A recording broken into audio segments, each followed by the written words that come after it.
The truth is that our bodies are built to handle stress. And you can actually train your body to become more resilient and handle stress like a total boss.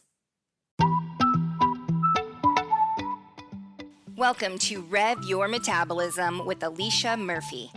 I'm Alicia, your host, creator of Stress Monkee Fitness, the Rev Method, and your go-to health coach for being super fit and unstoppable after 40.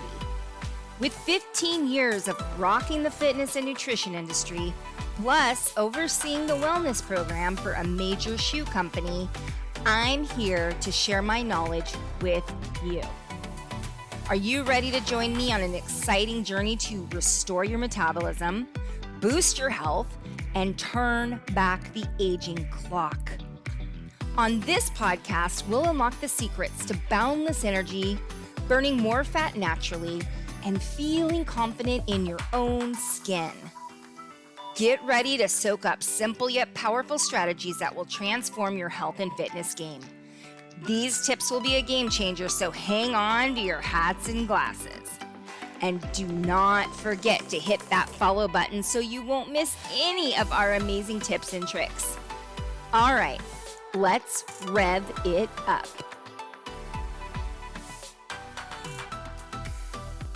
Whoo boy, Rever. I'm so glad you're here. It's your homie, Alicia, and I have been wanting to bring you this episode for so long now. It's such a big topic, but I want you to prepare to completely change your mindset around stress after listening to today's episode of the Rev Your Metabolism podcast. It is time to debunk the myth that stress is all bad. In fact, check this out, your body actually needs stress to thrive. So get ready, because today we're going to dive into the science of stress. We're going to learn about the ins and outs, and I'm going to teach you how to increase your body's resilience to stress. You are not going to want to miss that, I'll tell you right now. And lucky you, I'm going to introduce you to my buddy, the Zen Monkee. All right, who's excited to embrace a new perspective on stress? I hope you said me, because you better be. This is a good one. Before I even dig into this, oh wait, you got your walking shoes on? I almost forgot. You got to get on your favorite kicks. Get out there for your walkie-walkie so we can talkie. And yeah, you ready? All right, so I just want to say that as we move into this, the big thing I want you to understand is that you can actually use stress to help your body to be at its tip-top shape, to improve your health. And I know right now you're thinking, what in the hell are you talking about? Because all you hear about is how bad stress is for you. Today, I'm going to explain the nuances of stress, and I'm really hoping to help you understand how to make some shifts in your life so that you can actually make stress work for you in a positive way.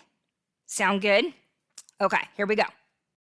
And before we can get into any of this nitty-gritty, we first need to make sure that we understand the basics of how the stress response works. And this is where you get to meet my little buddy, the Zen Monkee. But before all that, I want to kick it off right away with a fact or fiction. Here we go. So, fact or fiction.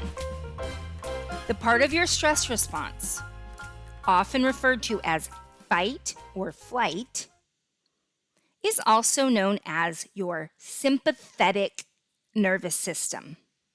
Is that fact or fiction? That's a fact. So you have two basic parts to your stress response. You have fight or flight, which is also known as the sympathetic nervous system, which I always find super strange. Why would somebody have named the fight or flight part the sympathetic nervous system. I don't know. Anyways, and then the opposite of that is going to be what we often refer to as rest and digest, which is your parasympathetic nervous system.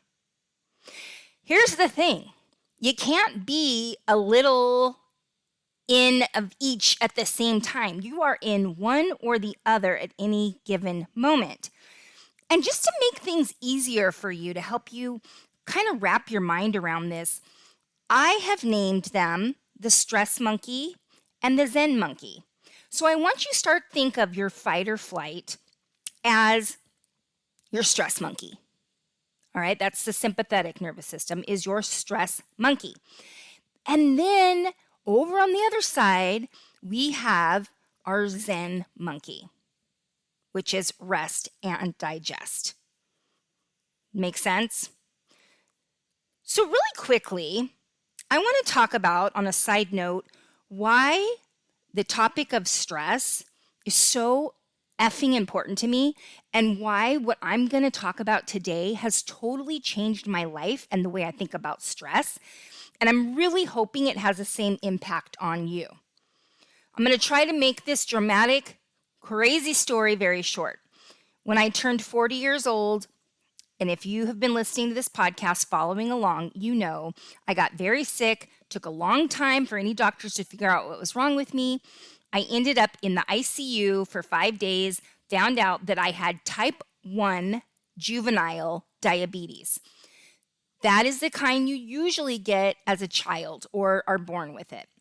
It's an autoimmune disease where my pancreas has stopped making insulin. Very different than the more common type 2 diabetes. Only 5% of people with diabetes have type 1.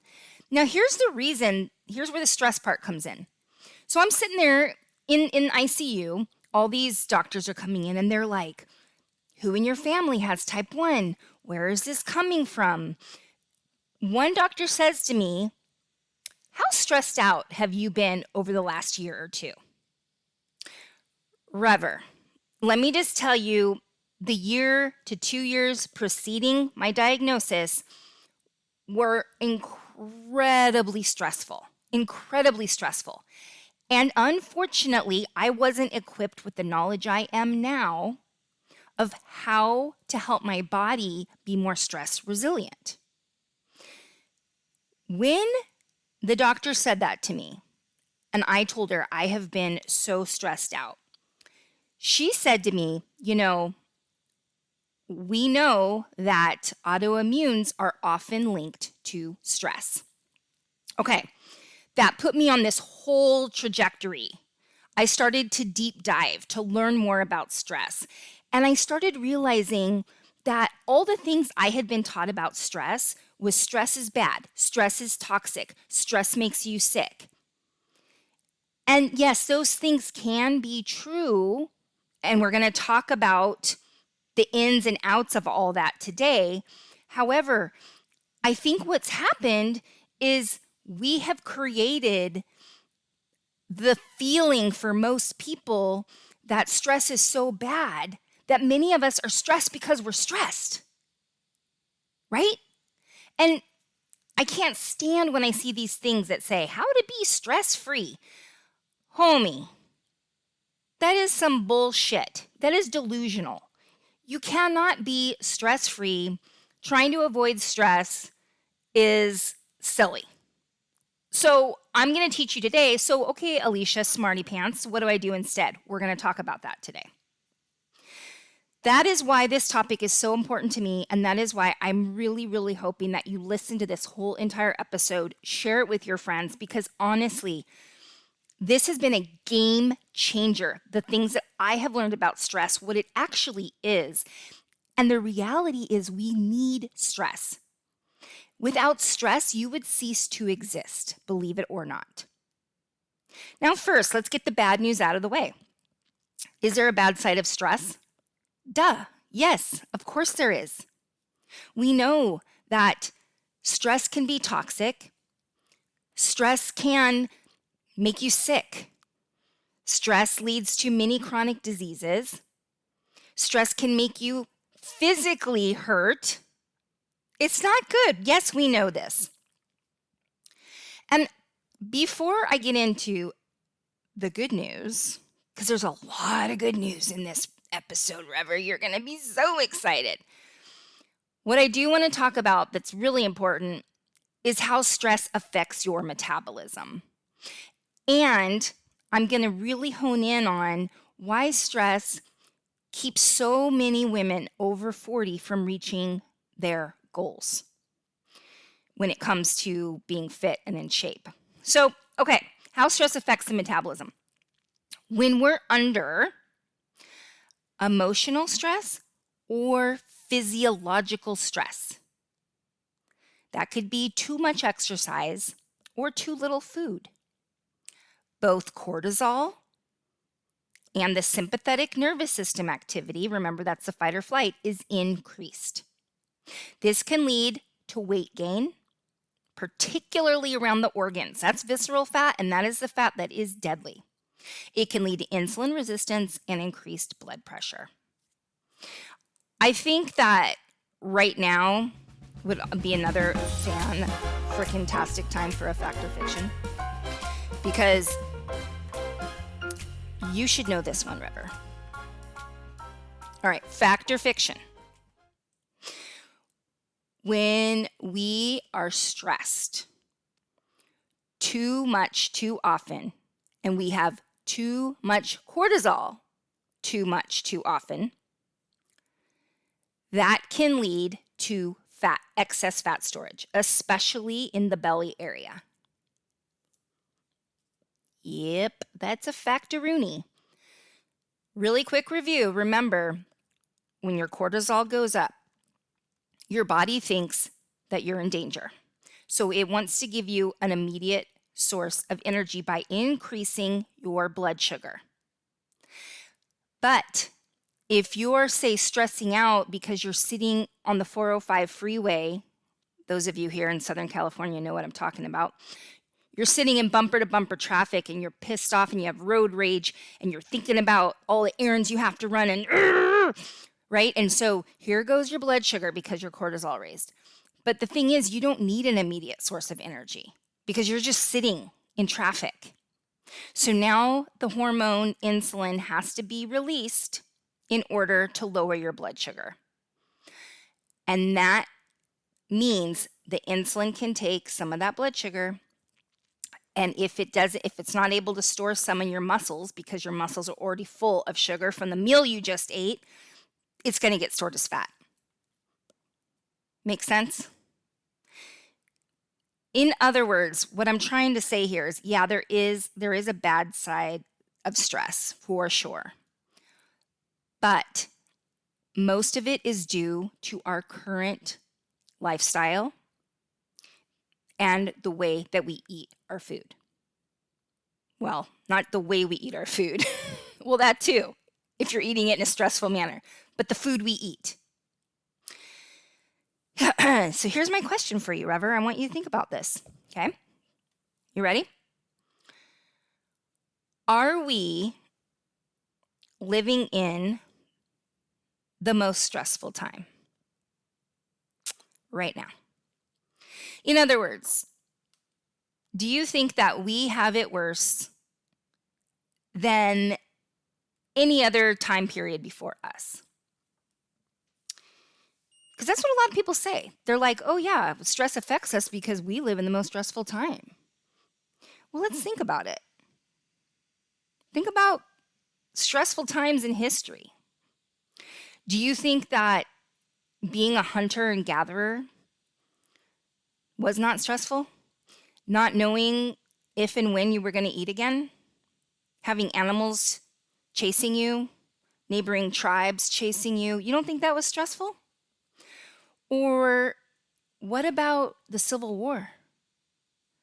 What about the Great Depression? My point is, this is not the most stressful time that we've ever lived in. My argument is we just have too much of the wrong kinds of stress. Because the truth is that our bodies are actually built for stress. It's just that it's not built for the kind of stress that we are putting on ourselves in our current culture, in our current environment. Our bodies are built to be active. Our bodies are built to be strong. Our bodies are built to have times of rest, to eat whole foods. Make sense? I hope I'm blowing your mind right now a little bit. It's going to get better. I promise you that. But the point is, I just want you to realize that it's not that there's more stress, it's that there's just too much of the wrong kinds of stress around us right now. And what I'm hoping for us, we take that stress monkey that I told you about, and one thing I want to mention is the stress monkey, we don't want to get rid of him, because your stress monkey helps you to thrive. Your stress monkey helps keep you safe. Your stress monkey helps you to achieve. We've got to stop saying that stress is bad for us, because that is not the case. Think about, you're driving down the road, let's say that 405 freeway again, and the car in front of you slams on their brakes, and you react and you slam on your brakes and you narrowly escape hitting the car in front of you. That was your stress monkey. Or you just powered through this amazing workout. That was your stress monkey. Or you got this weird gut feeling that not to go down that dark alley. That's your stress monkey keeping you safe. So I want you to take a second, and I want you to thank your stress monkey, because your stress monkey serves an amazing purpose. And P.S., the hormone cortisol, before I forget to say this, it actually helps your body to burn fat. I'm pausing to let that sink in. But when we have too much, too often of cortisol, it triggers this whole process that causes your body to store fat. So in the right doses, the stress hormone cortisol is actually a major fat burner. So my goal for you is to take this untamed stress monkey of yours, and let me give you a definition. The untamed stress monkey is one who behaves like a panic monkey when placed under minimal stress. And instead, you're going to tame your stress monkey and make it resilient. And here's a definition for a tamed stress monkey: staying curious, optimistic, and motivated, even in the face of the toughest challenges. My husband and I just watched Yellowstone. He's been watching it for a while, and he just got me into it. And of course, we powered through the whole thing. And it made me realize what babies we are, especially when we watched the spinoff of Yellowstone, 1883, the things that they had to go through. But here's the truth. You can face challenges, you can stand up, and you can succeed. Just about anything. So I want you to remember this as we're going through the rest of this, okay? Because we are going to come back to this whole mindset of the way we think about stress in just a moment here. All right, so next I want to talk about what is stress exactly? Because this is another thing that I think people kind of misunderstand. Most people consider, if I was to say, explain a stressful situation to me, they're going to say something that has to do with mental or emotional stress. But the truth is that stress is anything your body perceives as a stressor. And that can also be physical. So let me give you some examples. When you are sick, that is a stressor on your body. When you have a food intolerance, that's a stressor on your body. When you sit all day long and do not move, that is a stressor on your body. When you're not getting enough sleep, a stressor. When you're dehydrated, a stressor. When you eat too much junk food, yep, a stressor. So start to realize, because I've had a lot of people say, oh, I don't get stressed. I'm like, well, you'd be dead. I mean, I don't say that, but I think it in my head. But you got to realize that stress doesn't mean only mental and emotional stress. And remember, you know what? I want to make sure that you have been paying attention in previous episodes. Fact or fiction time. All right, fact or fiction. Stress can impact your blood sugar, and that means any type of stressor, physical or mental. Yeah, that's a fact. That is a fact. And I'm going to do a whole episode dedicated to prediabetes, and I'm actually going to have my friend Michelle come on and talk more about type 2 diabetes. But what I'm seeing is a lot of people that are fit and healthy, they're working out, they're eating healthy, and they get diagnosed with prediabetes. We have to take the stress part of the puzzle into account. All right, so moving on. Now, I got to tell you, I'm going to give my girl Amanda Enayati a little shout out here, because she was one of the first people to influence the way that I thought about stress after I was diagnosed with type 1 diabetes. She was a stress expert for CNN, and she also wrote a book called Seeking Serenity: The 10 New Rules for Health and Happiness in the Age of Anxiety. I'm going to put that in the show notes if you want to check it out. Fantastic book. And she talks a lot about separating fact from myth when it comes to the way we think about stress. So I want to dig into a few things that Amanda had to say. And her last name, by the way, it's Amanda, and the last name is Enayati. And again, it'll be in the show notes, but let's dig into this. Separating fact from myth. And again, this is from her book, Seeking Serenity. The stress response is a particularly brilliant aspect of our design.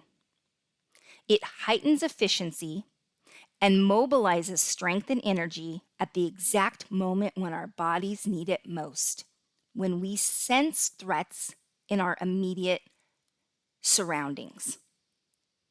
The chain of events in the stress cycle begins with the body imbalance. The body perceives a threat.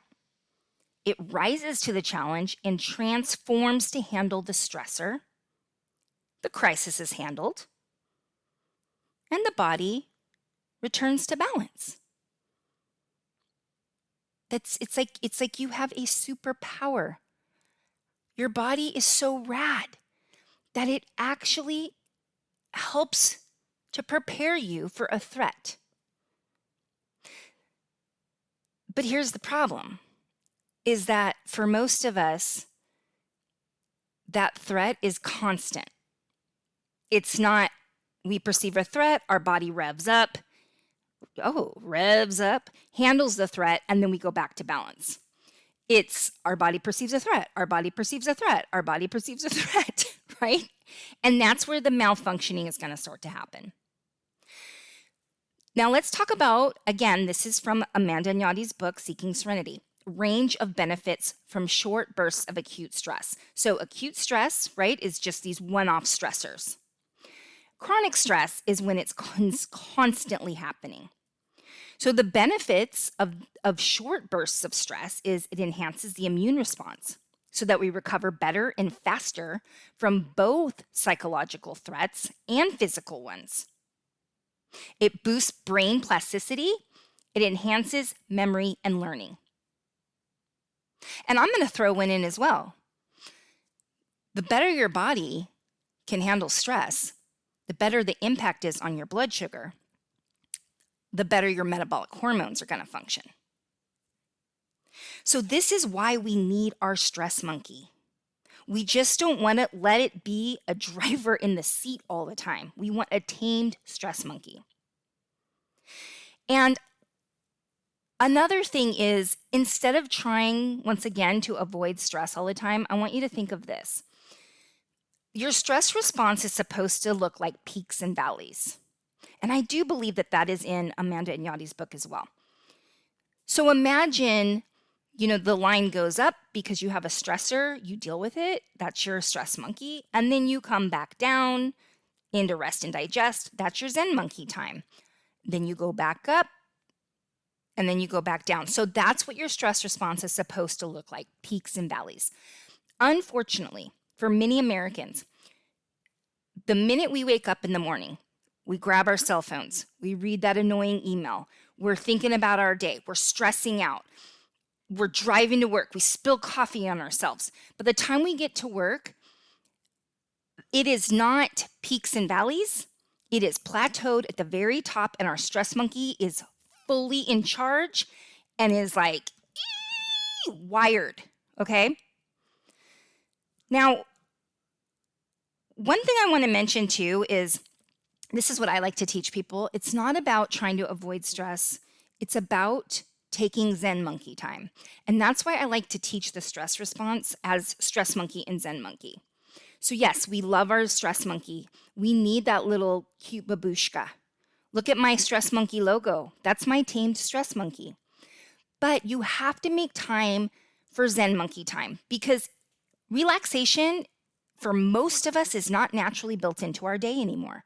We're not sitting on the porch on a Sunday afternoon sipping lemonade just watching the clouds go by.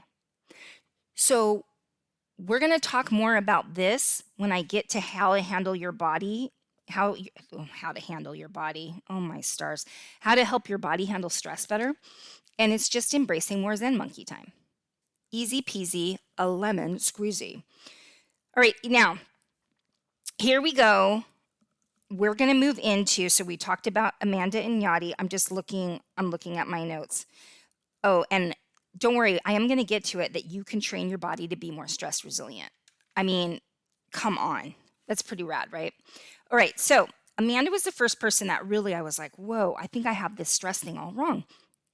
And then I heard a TED Talk by Kelly McGonigal, who is a health psychologist. And she did a TED Talk on how to make stress your friend. And, I've been following her for a long time. If you want to Google how to make stress your friend, TED Talk, you can watch the whole thing. It's only about 15 minutes long. But this is the thing that Kelly says that she really messed up. She says, for years, I've been telling my patients, stress makes you sick. It increases everything from the common cold to cardiovascular disease. She says she turns stress into the enemy. But something made her change her mind about stress. And I'm going to tell you what it was right after we do a fact or fiction. So that would have been a great time to have a commercial break if I had any sponsors. If anybody's listening and they want a commercial here on my podcast. Okay, let's get back to this. Fact or fiction? Hormesis is one of the magical ways our body works in enhancing its vitality and resiliency. Hormesis, fact or fiction? Yep, that's fact. Have I done any fictions today? Oy.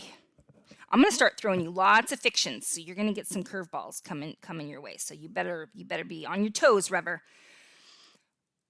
So we're going to talk more about hormesis in just a bit because that is one of the ways in which you can actually train your body to handle stress better. All right, so Kelly McGonigal, let's get back to her. What made her change her mind about stress? There was a study. They tracked 30,000 adults in the US for 8 years. And they started by asking people, how much stress have you experienced in the last year?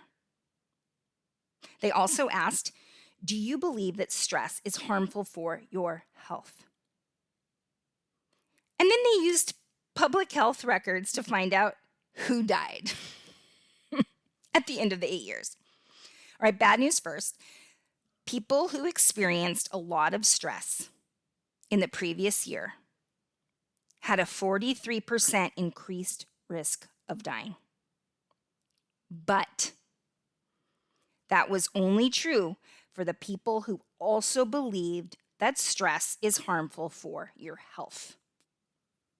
People who experienced a lot of stress but did not view stress as harmful were no more likely to die.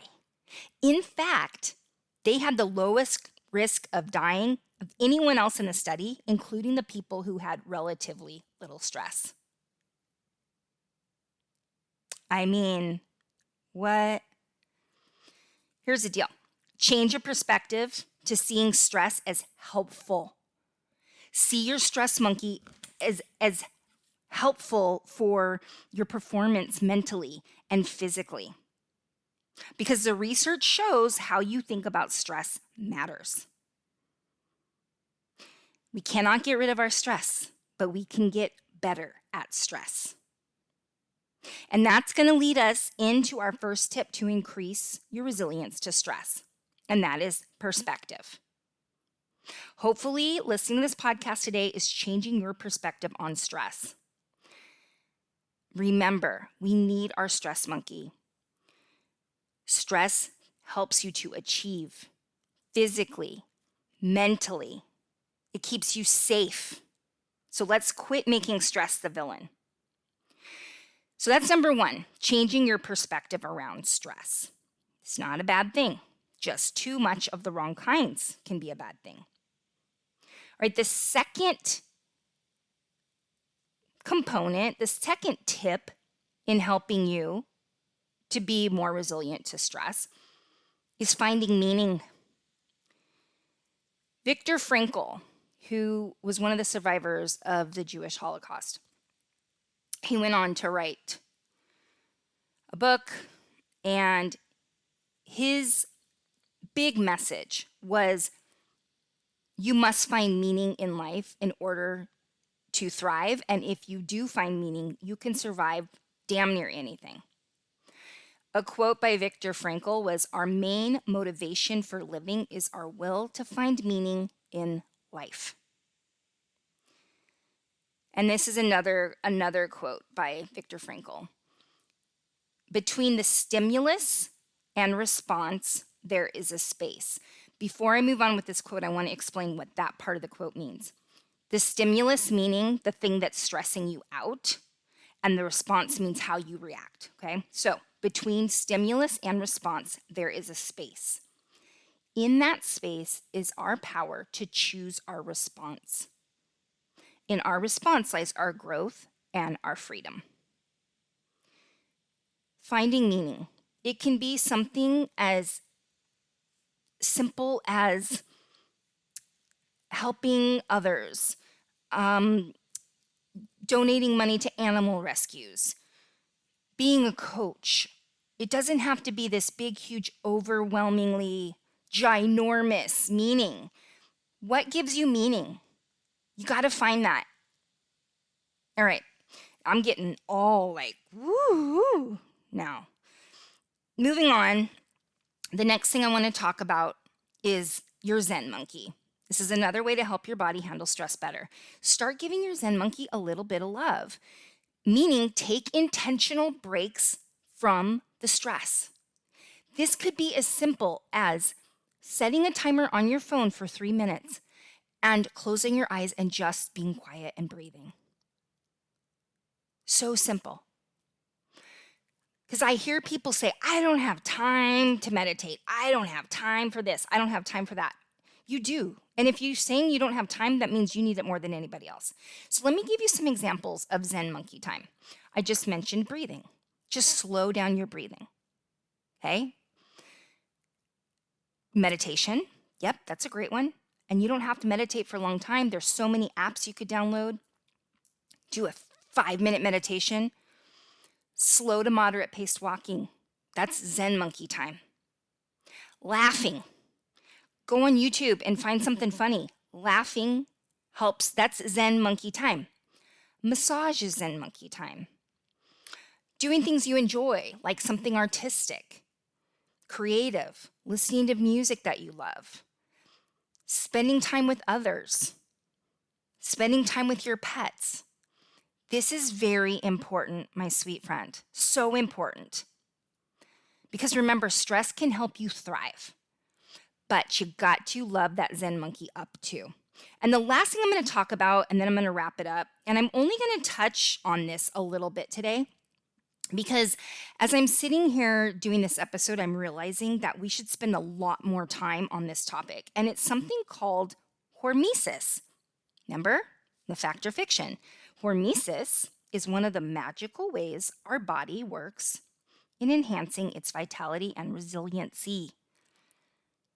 Basically, it's this: administering small to moderate doses of certain stimuli that your body would view as stress. So cold, right? You hear about the cold showers. That's because of hormesis. That's why it has benefits. Heat. You hear about saunas. Again, food restriction and exercise as a way to train the body to handle stress better. Dr. Edward Calabrese, a leader in the field of hormesis, this is a quote from him. Hormesis is an adaptive response of biological systems to moderate environmental or self-imposed challenges through which the system improves its functionality and or tolerance to more severe challenges. In other words, it's a way to train your body to handle stress better, to be better at stress. So again, I'm going to do a whole episode dedicated to hormesis and a little bit more about how to train your body to handle stress better. We're going to talk about ways you can exercise to help your body to handle stress better. Because what I do with Stress Monkee workouts is when I'm writing workouts, I'm basically mixing in the fight or flight and the rest and digest. So I will write in parts into the workout where we're inducing rest and digest, and then we end the workout with some rest and digest. So I want to explain a little bit more of that in an entire episode. But what you could also think of is you could have days where you're doing intense exercise, and then you could have days where you're doing more of recovery type of movement. So, yoga, stretching, walking slowly, etc. And before I go, I want to leave you this one final thing that is a very, very important message, especially if you're someone over 40.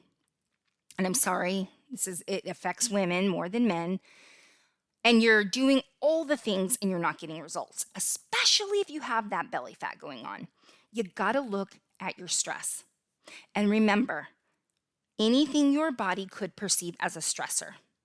So when you start to get older, your body is not going to be able to handle all these intense workouts as easily as it did when you were in your 20s or even your 30s.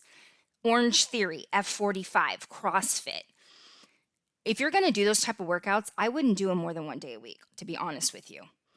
You got to take this into account. So when you decide you're going to go balls to the wall and start working out like a fiend and you're severely cutting your calories back, that's going to work for a little bit, maybe a week or two. But then your metabolism is going to adapt to that. You're going to be in such a state of stress that your body, the stress monkey, is going to take over and your body's going to start to actually store fat. So again, I'm going to do a whole episode about how to train your body to handle stress better. This is kind of just an overview, intro into that, and why it's so incredibly important. I hope that you're just sitting here like, your mouth's open as you're walking. Don't let any bugs fly in your mouth.